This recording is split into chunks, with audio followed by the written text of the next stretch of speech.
Hi, I'm Amiro. Ginawa ko tong house para meron akong gagamiting background sa mga future uploads natin. This is the living room. Dito natin kakausapin yung mga guests na iko-collab natin.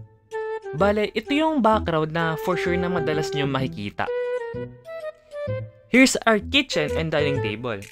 Ginawa ko na rin siya baka kasi biglang kailanganin ko siya sa mga animation eh.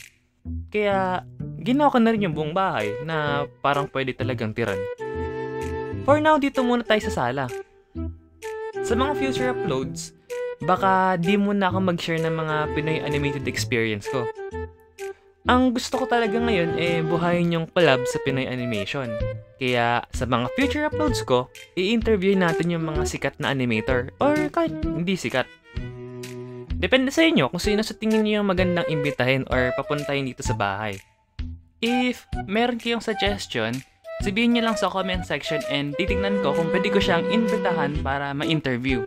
For more updates, follow niyo ako sa Facebook account ko, Amiro Projects, 2 S sa dulo. Doon ako lagi nag-post ng mga work in progress or kung ano-ano. And ayun lang muna for today's video. Gusto ko lang i-share and i-upload tong animation para matandaan ko kung kailan ko naisipan simulan yung gantong klase sa Pinoy animation na content. Ayun lang muna. Peace out.